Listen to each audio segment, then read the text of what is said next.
No DQ Galaxy, welcome to No DQ&A Video, the official Q&A video series of NoDQ.com. This series has been going on now since 2011, and before that I was doing Q&As back on FormSpring, if any of you remember that website, way back in the day. It's been a long ride. I'm back for a new stream to discuss your questions. For those of you that are new, my name is Aaron Rift. I'm the owner of NoDQ.com. I'm here to answer the email questions I received. And of course, for those of you in the live chat, feel free to super chat a question. Those questions will get priority. I will answer those right away if you send one via super chat. It's very much appreciated if you do. Now, let's get to the email questions I got. The first one tonight comes from Spice Boy. Spice Boy says, who is the favorite to win the new Women's United States Championship? WWE has introduced the new Women's US title. A lot of speculation about who the first champion will be. It's basically a mid-card title for the women. One would think that somebody in that mid-card level will be the first champion. Maybe somebody who has been unappreciated in wrestling and in WWE. I feel like the sentimental favorite for a lot of people right now is Chelsea Green. Jeff Meacham is here. Shout out to good old JM. Shout out to JJ Williams, Casa D18 Studios. Chelsea Green has been very entertaining in WWE. I think she's a great pick to be the first champion. But, this is a but, my only issue with Chelsea is that she has been booked as a comedy act, losing all the time. I feel like you need somebody with a certain level of credibility to be the first champion to get it off the ground. In order for Chelsea to win, she's got to turn that losing streak around and people have to start taking her seriously. I'm not sure Chelsea Green, the comedy character, having trash dumped on her is the right person. Now, Ian brought up Meechin as a choice, not Jeff Meacham, but Meechin, Mia Yim. I think she's a solid choice. I could see her being a contender. Dwayne Atkinson brought up Natalya. Natalya has been loyal to WWE. She's been there for over a decade, the longest tenured female superstar in WWE history. I think she's a solid pick. But the question is, will it be somebody from SmackDown or will it be somebody from Monday Night Raw? Dylan on Facebook brought up Tiffany Stratton. She could hold the United States title while being the Money in the Bank contract holder. That is certainly a possibility. Dwayne brought up Shotzi. My pick, if it was me, I would like to see Chelsea win it, but I feel like she needs to be pushed before you put the title on her. If the plan is to have her win, I would have her start winning matches right now and build her up so when, or if she does win the title, it isn't a laughing stock. Tiffany would be a great choice too. She might actually be my second pick. You know, back in the day, the United States champion would be the number one contender for the women's title. So what if Tiffany Stratton won the U.S. title and now she's the number one contender for Nia Jax? That could add more heat to their storyline. But of course, could it be somebody from Monday Night Raw? Because this ties in with the next question from Colin Andrew. I agree with Dwayne Atkinson. I hope they actually do like a tournament or qualifying matches or something more than just a battle royal. But Colin Andrews sent in this question via email, says, with the introduction of the WWE Women's United States Championship, do you see it being a title that is defended on both Raw and SmackDown, or will they give us a WWE Women's Intercontinental Championship and have the titles brand specific? I figured if WWE was going to have a women's IC title, it would have been announced on Raw right after the SmackDown title. You would have had Adam Pearce say, well, since SmackDown has a United States Championship for the women, we're going to have an IC title for the women on Monday Night Raw. But that didn't happen. I'm wondering if WWE is testing the waters with this. There's rumors that SmackDown will be a 3-hour show starting in January. Right now, USA Network is hosting 4 hours of WWE programming, and the rumor is that in January, once Raw moves to Netflix, SmackDown will become a 3-hour show on USA Network, and Monday Night Raw, it's still up in the air. Maybe it's going to be 2 hours, maybe it's going to be 3 hours, who knows? But perhaps from a creative standpoint, WWE felt like if they're going 3 hours for SmackDown, now's the time to add a new title. And it could be where it's non-exclusive. It might be on Monday Night Raw too, for all we know. It's very interesting because the United States title is a SmackDown championship for the men, but then is it going to be Raw and SmackDown for the women? I guess time will tell on that. We'll see what WWE decides to do with this, but I feel like they're testing the waters with it, with the extra programming. And if Raw is 3 hours and SmackDown is 3 hours, you might as well have a women's IC title, even though I personally think there are too many titles in WWE. I got this email question from Ian. Shout out to Ian. Says, should WWE at some point down the line bring in a trios tag team title? Too many titles. AEW barely gets their trios titles over. I don't even know who the trios champions are right now. I think that if WWE, I don't think they're going to do this because they recently split up the titles. If the tag team titles, the regular tag team titles were just one set of titles on both brands, then I might say, hey, you know what? Add trios titles. But since WWE split the tag team titles and we once again have tag titles on Raw, tag titles on SmackDown, I think it's too much. I really do. One thing is I'd like to see some consistency. And once you have that with all the titles and everything has some value, at that point, I would advocate maybe introducing trios titles. But right now, I would say don't do it.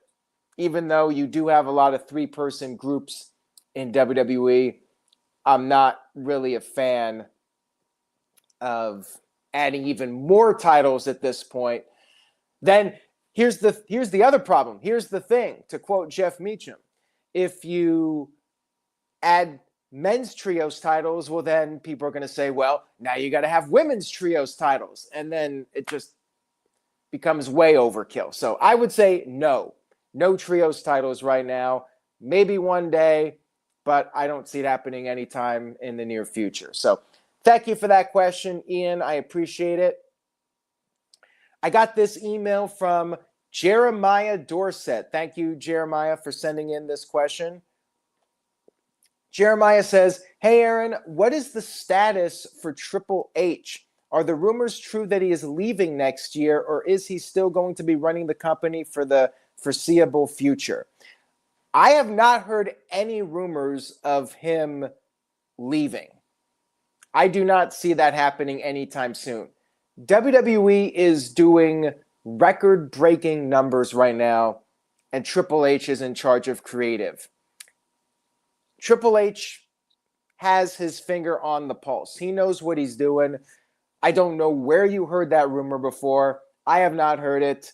I think Triple H, as long as he's healthy, he will be running WWE for many years to come. I do not see that happening. I see him in charge as long as he can physically do it, whether that's 10, 15, 20 years. I see him firmly in control of WWE.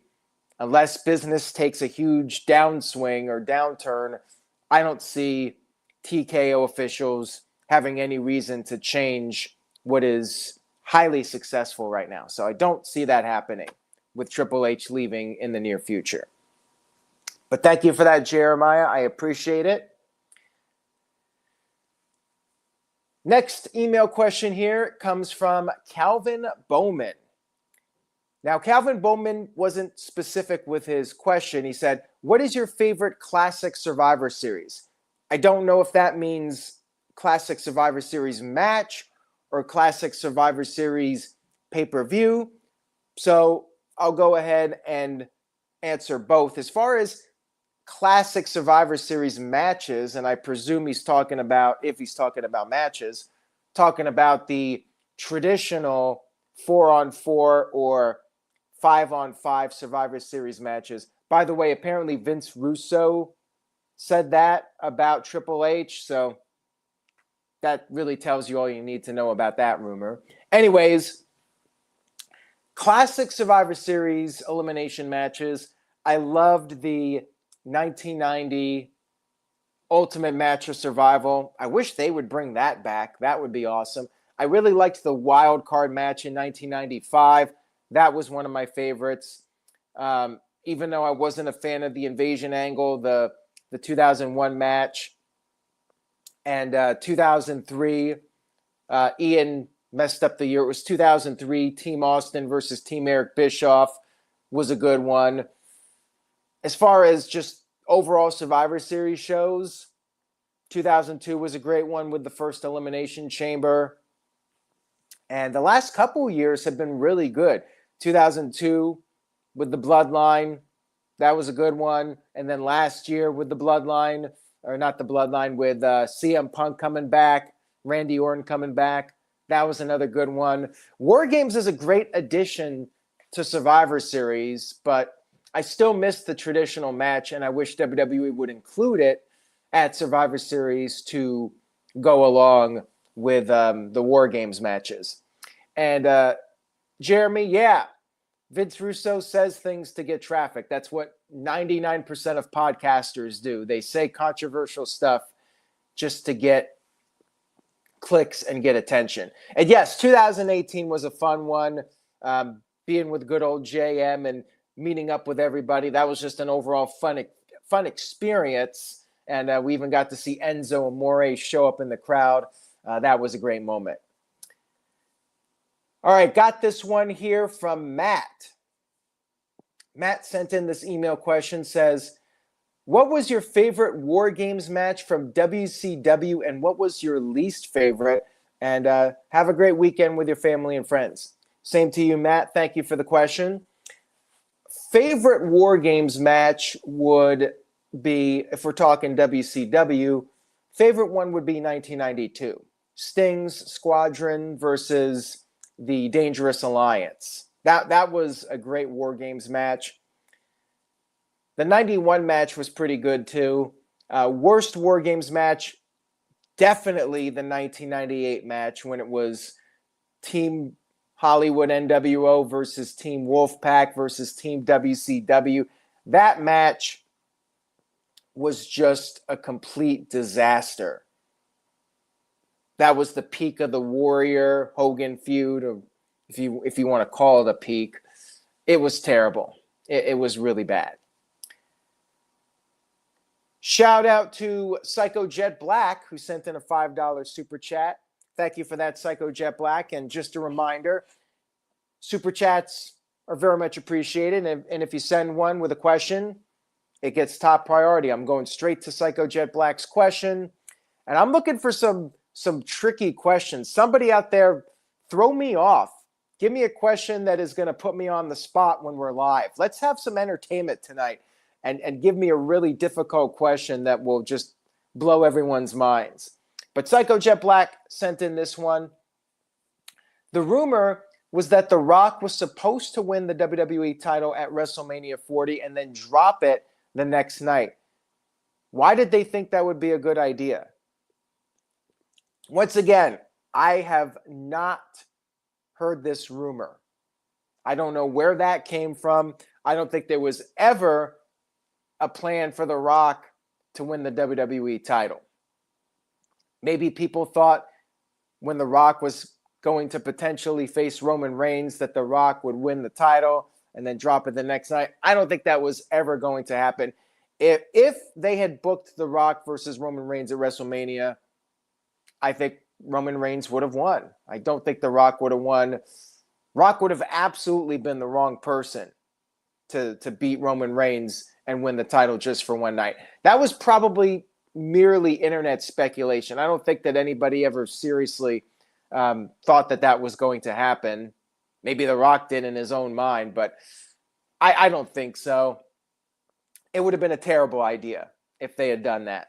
I mean, thankfully, they never got that far because the fans made it clear that they wanted Cody Rhodes in that main event spot.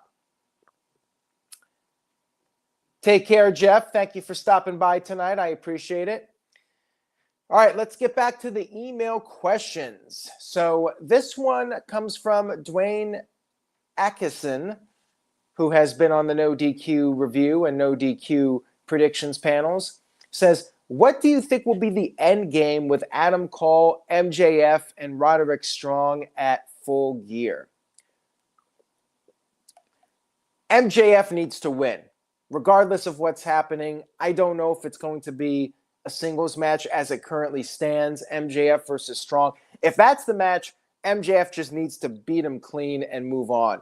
Now, if Adam Cole's involved, I still think MJF should win and move on. The storyline with MJF and Adam Cole, they blew it off months ago.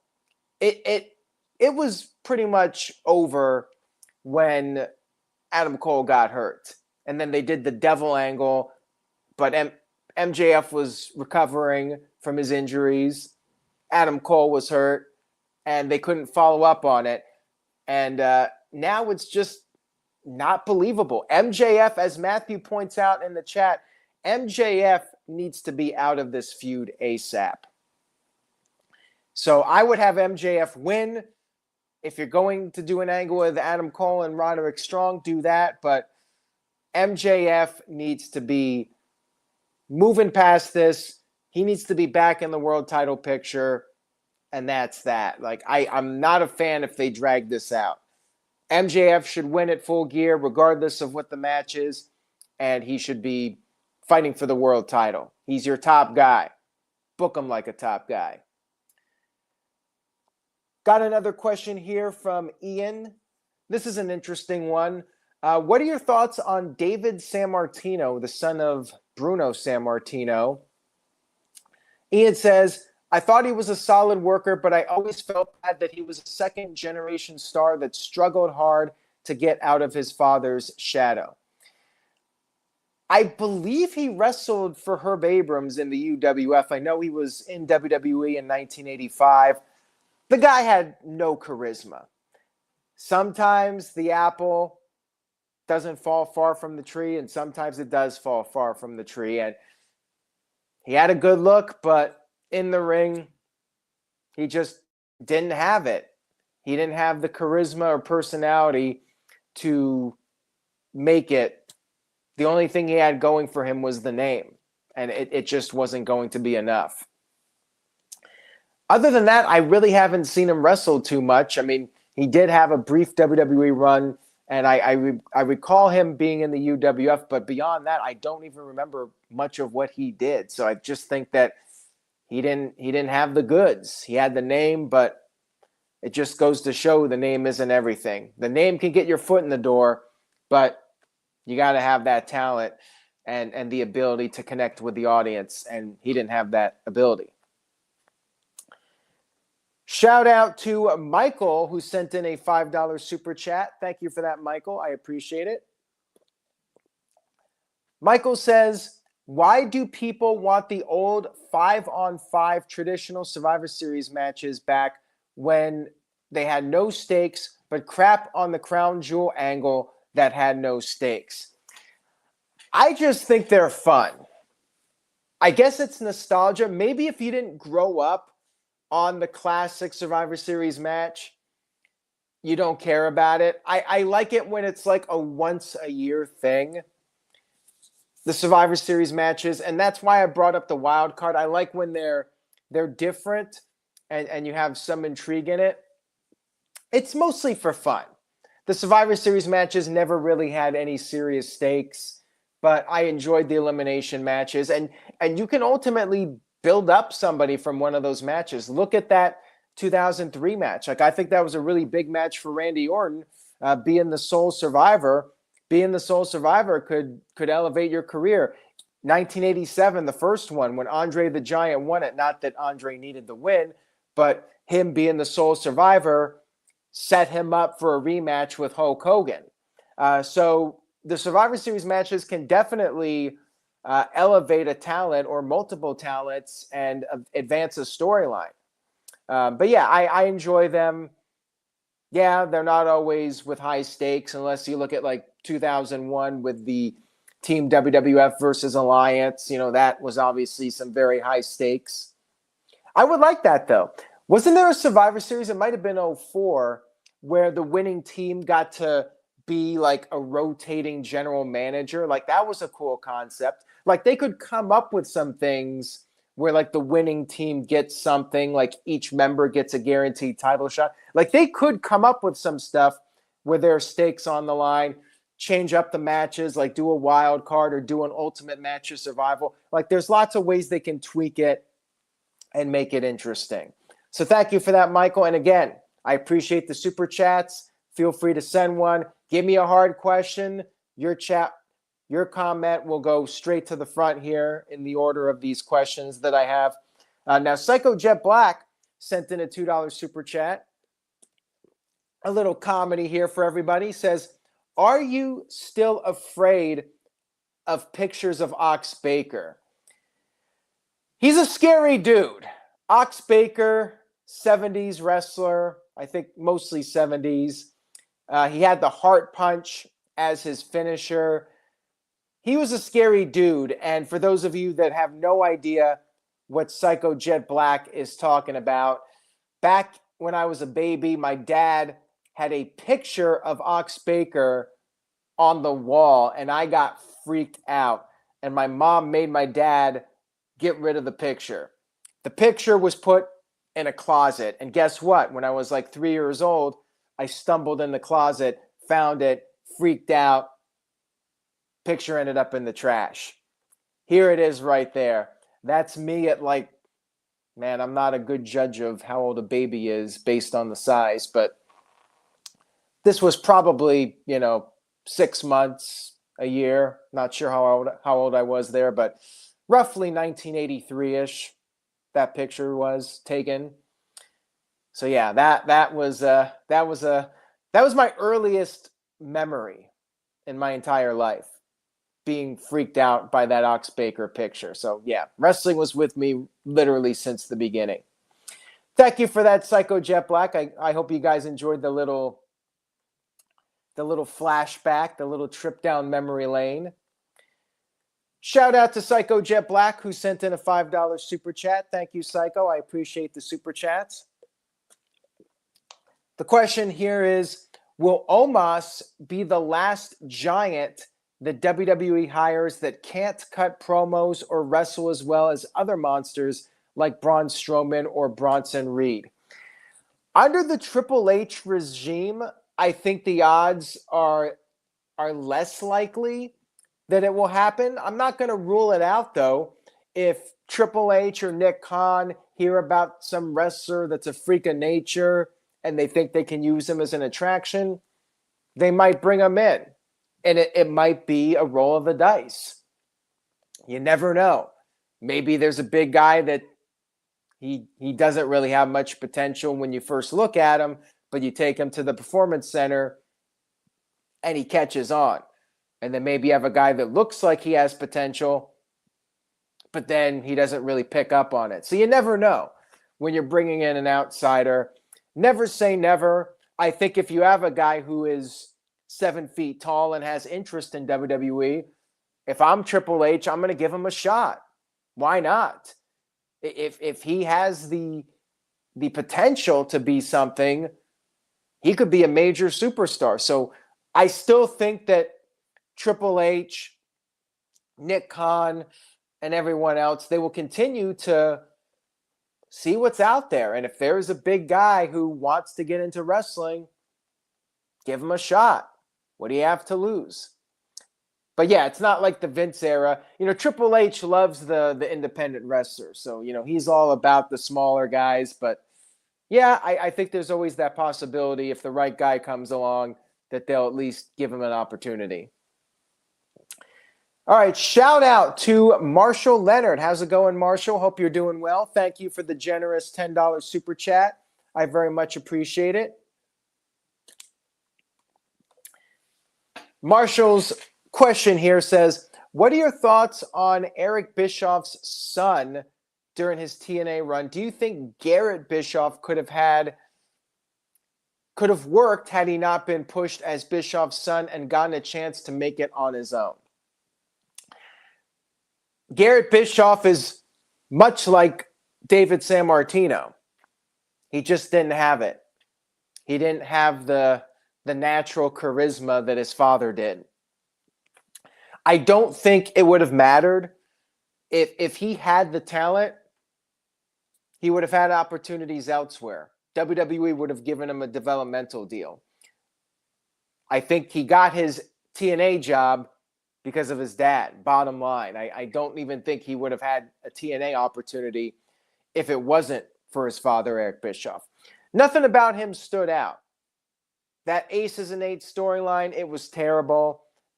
You could say, well, maybe if he wasn't in that storyline, he would have caught on with fans. I just didn't see anything in him. I don't think he really had any kind of potential whatsoever. And I don't think, even if he had a good storyline, it would have made any kind of a real difference. But thank you for that, Marshall. I very much appreciate the super chat and question. Now, Dwayne Atkinson sent in a $2 super chat. Shout out to Dwayne. Thank you for the super chat. Says, did you freak when Ox Baker appeared on The Price is Right? I have never seen that, so I couldn't comment on that. Now I have to go check it out because I'm curious just to see Ox Baker not in a wrestling environment. In a way, that might actually be scarier to see Ox Baker like in street clothes with that bald head and the mustache. Honestly, that might freak me out more than seeing him in a wrestling ring.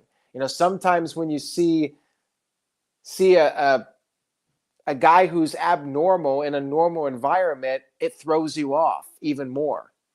I'll have to go check that out and get back to you on that, Dwayne. Next time you're on a panel, ask me about it. Hopefully I'll check it out and be able to give you a response.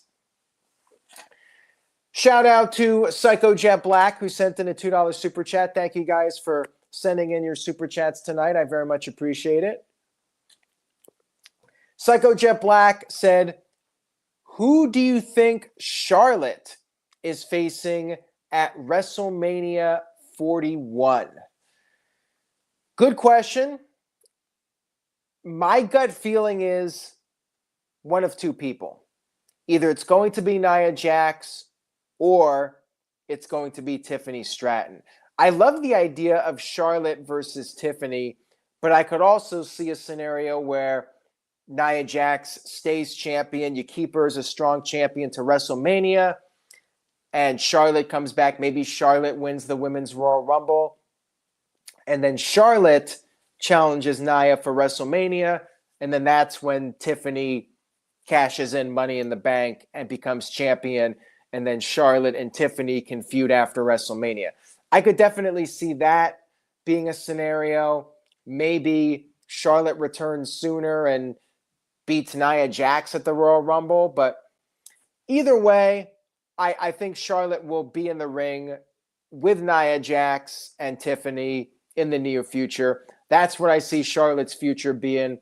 She's going to be going right back in the title hunt. She'll be in the mix when she comes back and will probably be in a title match at WrestleMania. So I do think she'll be in a title match, whether it's Charlotte versus Nia or Charlotte versus Tiffany. Hey, maybe it'll be a triple threat. You never know. I could see that as a potential match too. But one of those combinations is what I'm expecting for WrestleMania at this point. So thank you for that, Psycho Jet Black. Marshall sent in a $5 super chat, the mighty one, Marshall. Thank you, Marshall. I appreciate it. Marshall says, do you think Tyson Tomko would have made it had he started today instead of during the era he started in? I'm going to call out TNA on this one. They missed an opportunity with Tyson Tomko. So Tomko was Christian's bodyguard in WWE. Didn't really go anywhere. He went to TNA and he was also with Christian. But then he started to organically get over with the fans. People were starting to get into him, and TNA didn't do anything with him. I don't know if there were things happening behind the scenes, and that's why he never got pushed to the top. But I seem to remember him having some legitimate organic momentum as a babyface, and he could have been like a Batista. I got that vibe from him, like when Batista broke away from Triple H. I had that vibe with Tyson Tomko, and I think they could have potentially done something with him and made him a superstar. Didn't work out, and again, maybe management didn't think he was worthy, talent-wise, of being at that level. I mean, WWE cut him for a reason, right? They didn't see the dollar signs in him, so maybe WWE was right, maybe TNA was right, but man, I feel like they had something there, and they didn't fully capitalize on it. So would have it worked today? It's hard to say. You never know when somebody's going to catch on, and sometimes it might not be the guy that you want if you're the booker. But in today's era, at least for WWE, I don't think I could say this for AEW, maybe TNA today, but definitely not AEW. I mean, TNA doesn't really capitalize on their guys either. I mean, Joe Hendry never won the world title despite how over he's been the last couple months. I think today, WWE, if Tyson started getting the big reactions, they might have gone with him. Maybe even 7-8 years ago, like with Braun Strowman started to organically get over, and WWE, for the most part, went with it. You know, Strowman had his ups and downs, but they did push him, and he was a top star, and he got released, and then he was brought back. So, yeah, maybe in this era, Tyson Tomko would have been something. It's hard to say, though, because sometimes guys that aren't necessarily the most talented, they might have the right look and be at the right place at the right time, and they catch on. So you really don't know. Thank you for that, Marshall. Dwayne Atkinson sent in a $2 super chat. Thank you, Dwayne. I very much appreciate it. Dwayne says, who would truly beat the record, John Cena or Charlotte Flair?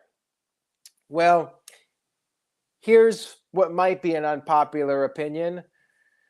I think both of them are going to break the record, the 17 titles.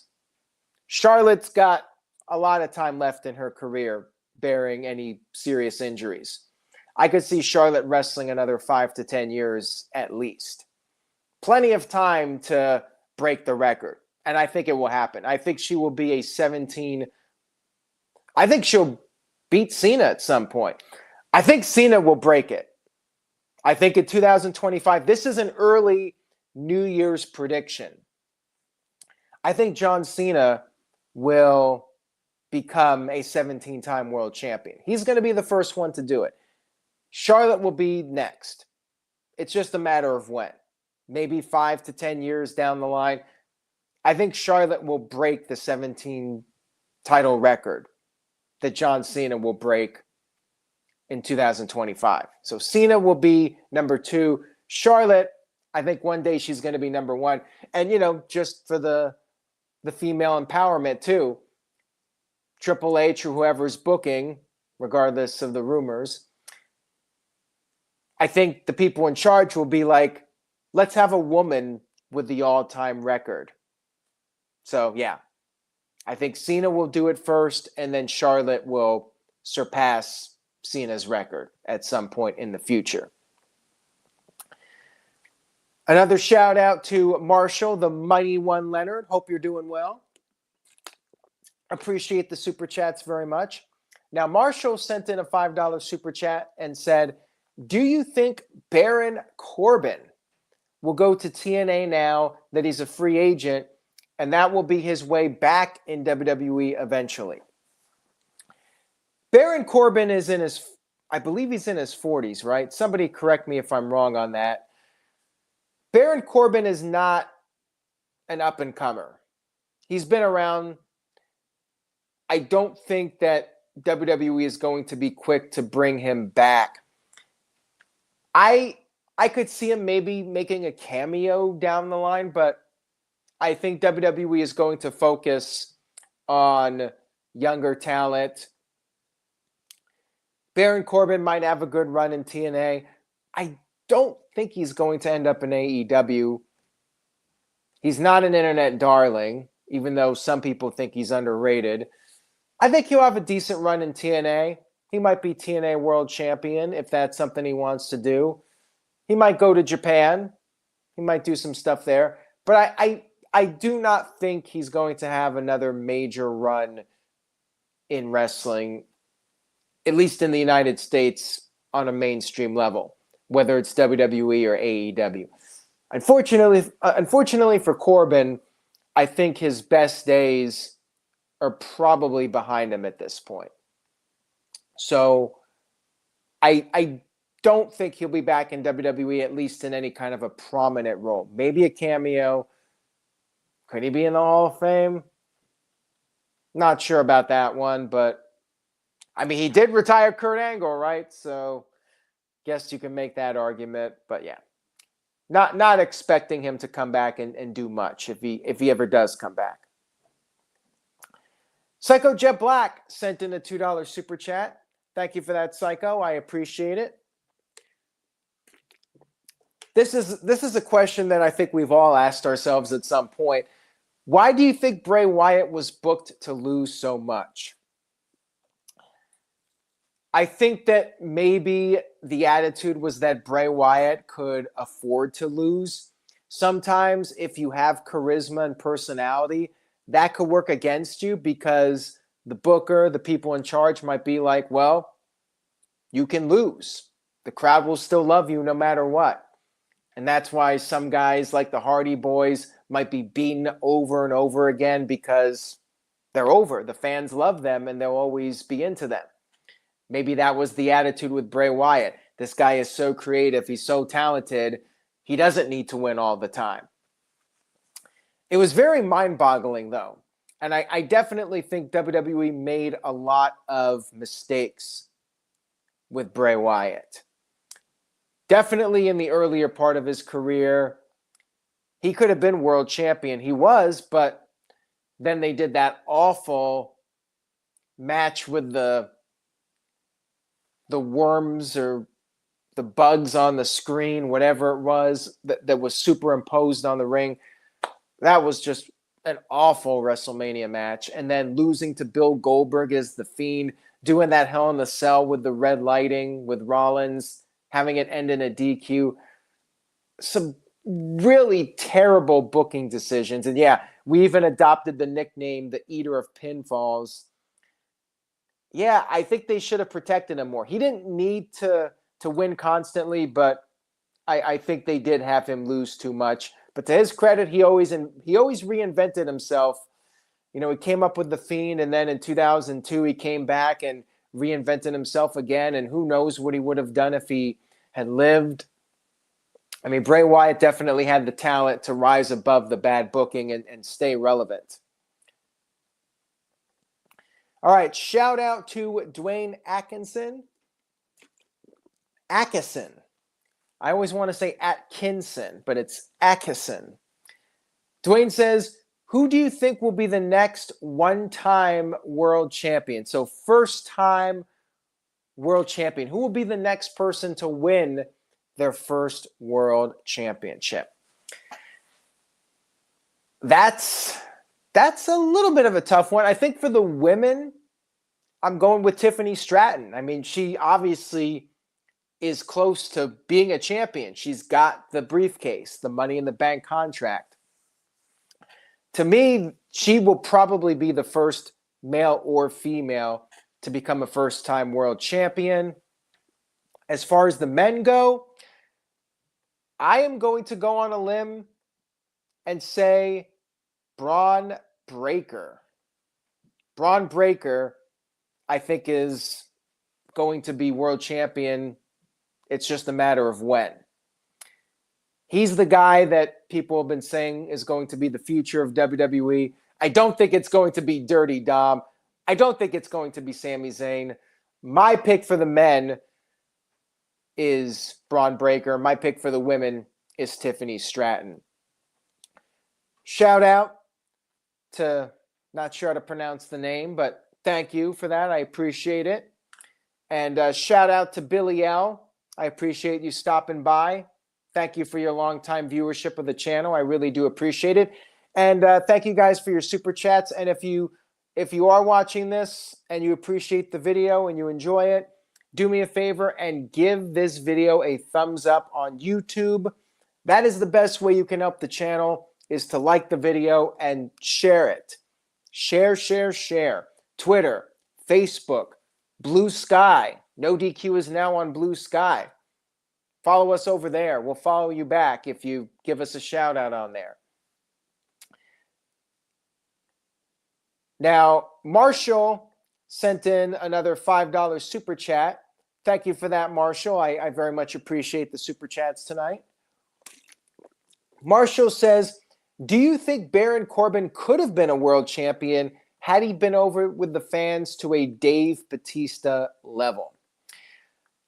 I think if WWE had gone in a different direction with Corbin, he might have had that chance. The problem is Vince McMahon saw him as a heel. Vince didn't see the babyface side of Baron Corbin. I think Corbin could have gotten over as an anti-authority figure, as an anti-hero.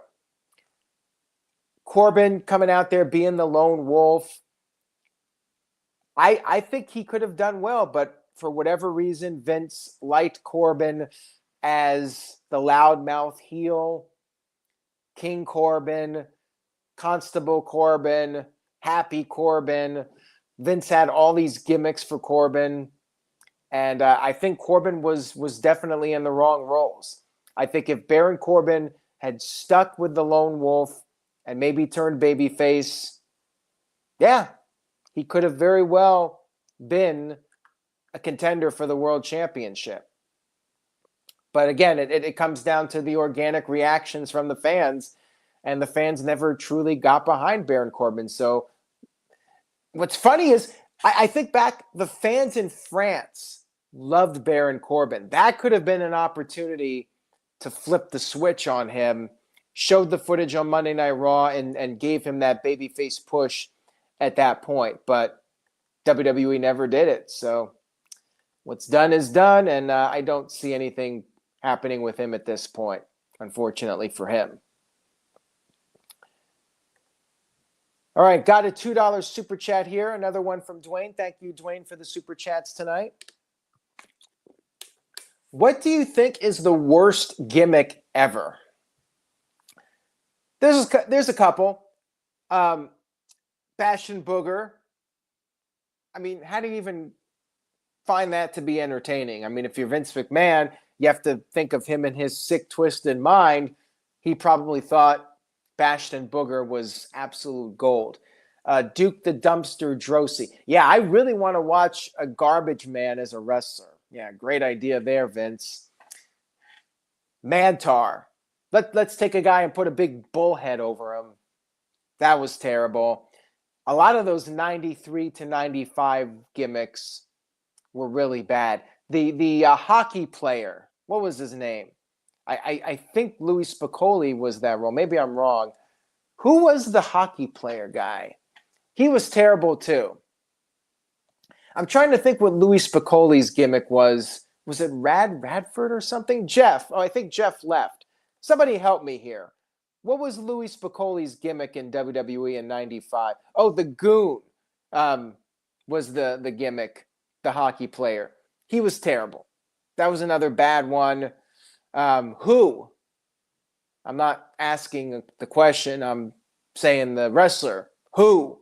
Jim Neidhart. That was another terrible one. Man Mountain Rock was another really bad one. Mordecai was awful. Like, that gimmick had no business being on WWE TV in 2004. Like, it was just completely out of place. You want to talk about bad gimmicks? Luther Reigns was a bad gimmick. Yeah, Radford was Louis Spicolli's gimmick. Another bad one. Saba Simba was just, terrible for many reasons. Just very offensive. TJ Hopper was another bad one. I liked Seven. I'm sad that they threw that gimmick away. I thought it was kind of cool. Uncle Fester showing up to play trick or treat year round. I kind of liked the Seven gimmick, and then they just completely ditched it. I liked Repo Man. It was dumb, but it was fun. Barry Darsow played the gimmick well. It had a shelf life, but it was pretty entertaining while it lasted. Luther Reigns can kiss my ass. That's all I got to say about that. Mr. Tito, shout out to Tito, who has made it to the No DQ&A video. Mr. Tito, I guess this is somewhat wrestling related because Mike Tyson's a WWE Hall of Famer and Jake Paul is the brother of former United States champion Logan Paul. I would go with Jake Paul just because of the age. I feel like Mike Tyson is doing this for a quick payday. He's almost 60 years old. Why not? You can get beat up and collect another $1 million or $5 million or whatever the hell he's making for this. Probably more than that. I don't even know what he's making, but I'm guessing it's well into the 7 figures. But yeah, I would say Jake Paul wins that one. And this is coming from somebody with zero boxing knowledge. So I'm just going with the younger guy in this case. Mike Tyson, I feel like he's there to collect a paycheck. Publicity. Go out there, get an easy payday. All right, I got a couple more email questions here. So this one comes from Caleb Thomas. Shout out to Caleb. Caleb says, do you see WWE becoming more Attitude Era style when they move to Netflix, or do you see it being the same PG product? WWE will never be as extreme as it was during the Attitude Era. Having said that, I do think, at least for the beginning of the Netflix run, they will push the envelope a little bit more. I could see some uncensored profanity. They might do blood a little bit more often, but you're not going to see bra and panties matches. You're not going to see racial stuff. Like, they don't want to alienate their audience. So you're not going to see stuff like that. You're not going to see them using racial slurs or homophobic slurs, even if it's a character saying it to get heat. They're not going to go there. They're going to be politically correct in that sense. They don't want to alienate people. But yeah, I think the profanity might pick up a little bit. The chants aren't going to be censored. We may have some more blood, but that's probably the extent of it. I would not go into the Netflix premiere expecting them to just, oh my God, it's the Wild Wild West again. It's 1997, 98. Don't don't go in with those expectations. You'll be disappointed. So thank you for that, Caleb Thomas. Now, Dwayne Atkinson sent in a $2 super chat. Thank you, Dwayne. I very much appreciate it. Dwayne sent in this question. Who's going to benefit most when New Day splits? We don't know they're splitting. It's been teased on WWE television, but I still have this feeling that Big E is going to show up and get them back together, and that will be the full-blown reunion of the New Day. They always said they're never going to break up, so I'll believe it when I see it that we actually get a breakup. Now, let's say, for argument's sake, they do break up, and they actually pulled the trigger on it, which I'm not getting my hopes on. I'm not getting my hopes up on that. I think that Xavier Woods would be the one to push. Kofi Kingston's had his run at the top. Xavier's never really gotten that major upper card push as a singles competitor. He won King of the Ring, but that doesn't really mean much. So I think if you're going to do the split, go big or go home. Take Xavier Woods to the next level if you're going to do it. Otherwise, don't even bother. You might as well not even bother with a split unless you're going to take Xavier Woods and push him to the new level. There's not really anything you can do with Kofi that hasn't already been done. So the key would be Xavier Woods and turning him into a major star, or at least letting him have a big singles push that Kofi and Big E got. But right now, my prediction is Big E's going to bring them back together. Whether Big E's coming back to wrestle or not, I feel like he's going to show up and be the one that gets everyone back on good terms. All right, Psycho Jet Black with an interesting question. Psycho Jet Black says, what was worse, WWE 2019 or WCW 2000? WCW 2000 was by far worse. When you look at it from a financial standpoint, not even close. WCW was tanking hard. Attendance was dropping, and they were losing millions of dollars every month. And the shows were creatively a disaster. I mean, it was entertaining to watch, but it was a train wreck. It was like Rome burning. It was just a car crash. You couldn't help but watch, but it was very sad to see. WWE 2019 was a mixed bag. It had a lot of bad creative moments. I mentioned it earlier with The Fiend. Some bad booking decisions there. I mentioned Baron Corbin. The best in the world, Shane McMahon. By the way, haven't heard anything new about Shane. There was a comment in the chat. Nothing new on him. Jury's still out if he ends up in AEW. I'm leaning towards no at this point. WWE had some bad segments in 2019, but also some good ones. Becky Lynch's rise to the top, 2019. You had Kofi Mania, 2019. The Planet's Champion, Daniel Bryan, 2019. There were some fun moments in that year. SummerSlam, I was at SummerSlam in Toronto. That was a really good show. There were some good pay-per-views in 2019. But yes, there were for every good segment, there was a bad one.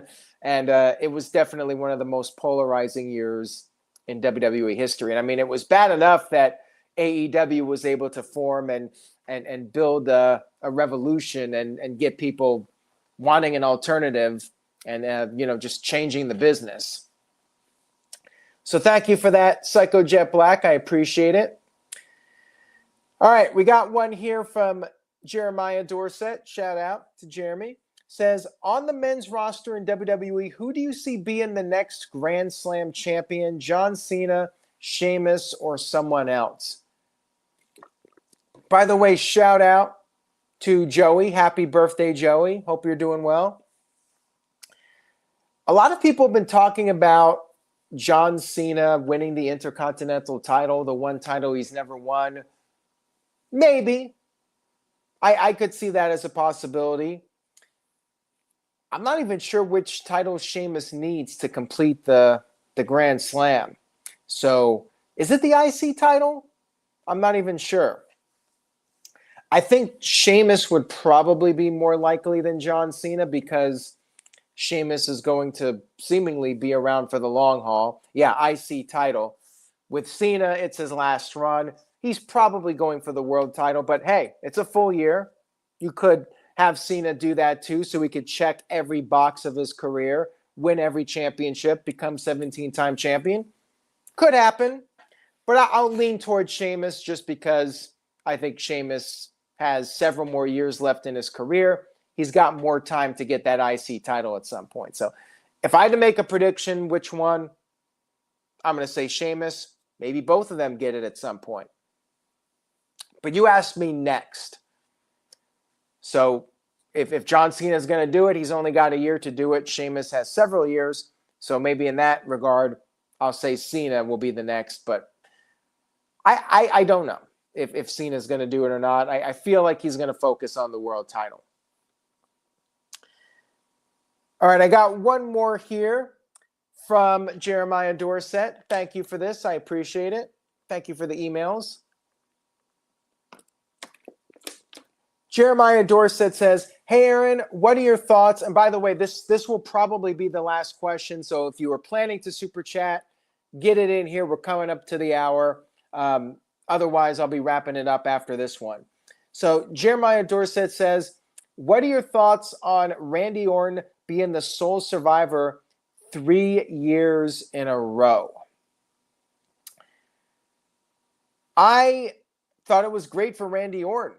I think that's how you book somebody to be a top-level guy. I'm a big fan of having Randy Orton accomplish that 3 years in a row. And then he beat Shawn Michaels in 2007. Randy Orton had some good runs there in Survivor Series. You know, you could make an argument Randy Orton is Mr. Survivor Series. He's had a lot of big moments at Survivor Series, and yeah, that was big for his career. Not as big as beating Mick Foley, but still pretty good. I'm definitely a fan of Orton picking up those wins in those years. All right, we got one more super chat here from Anthony. Shout out to Anthony. Hope you're doing well. I appreciate it. Anthony says, yesterday was the anniversary of Eddie Guerrero's death. If he had lived, do you think WWE would have done something with him and Dominic, and how would you book it? I don't think Eddie would have still been wrestling today if he had lived. He probably would have retired by this point. But I could have seen him coming back and having some kind of a role. Maybe he would have been a manager. Maybe he would have managed Rey Mysterio or even joined the Judgment Day. Who knows? But yes, I think if Eddie Guerrero had lived, he would have absolutely worked with Dominic again, and they would have gotten him into the mix. Maybe he would have been the special guest referee for Rey Mysterio versus Dominic Mysterio. How cool would that have been?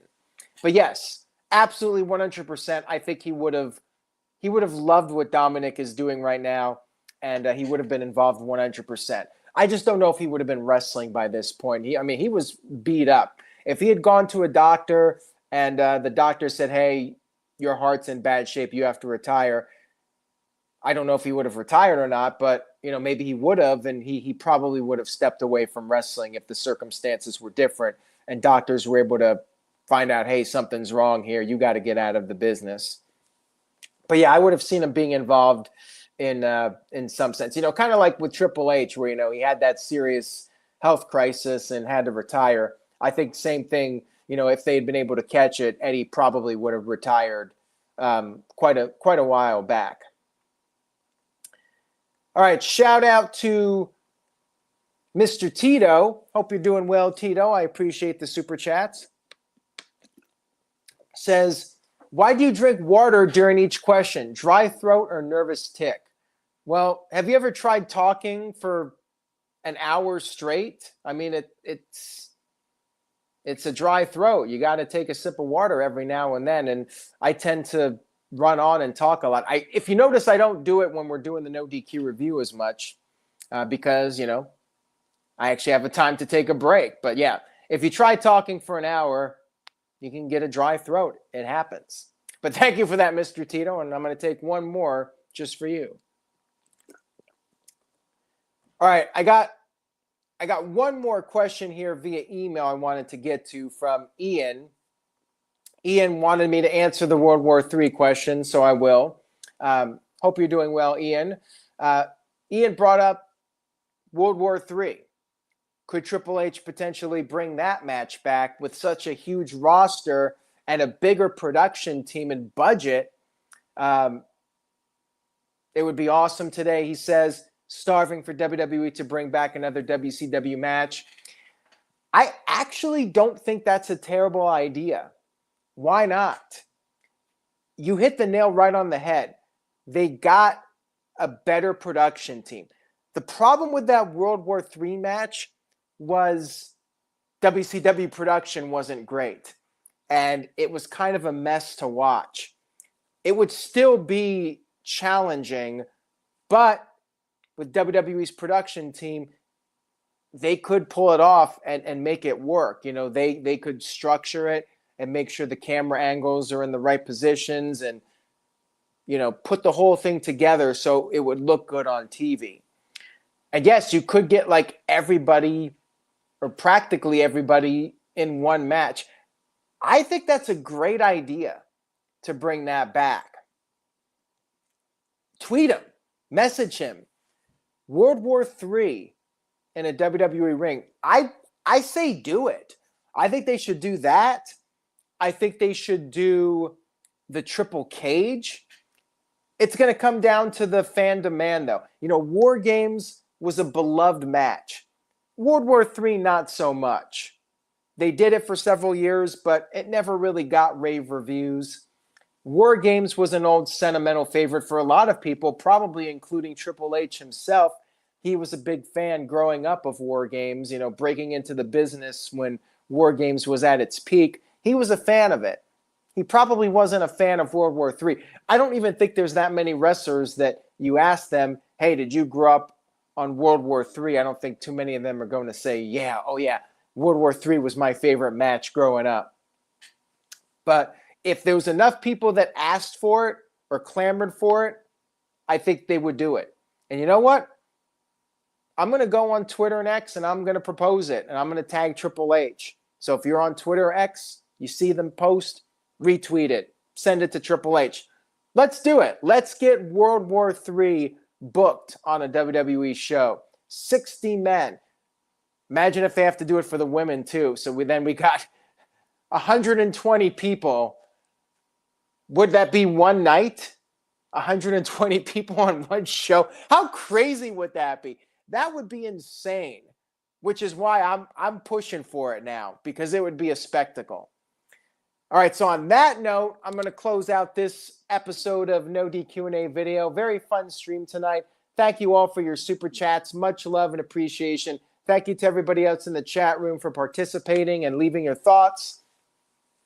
And stay tuned to NoDQ.com. Keep following NoDQ at NoDQ, DOTCOM. Here's one more drink of water for Mr. Tito.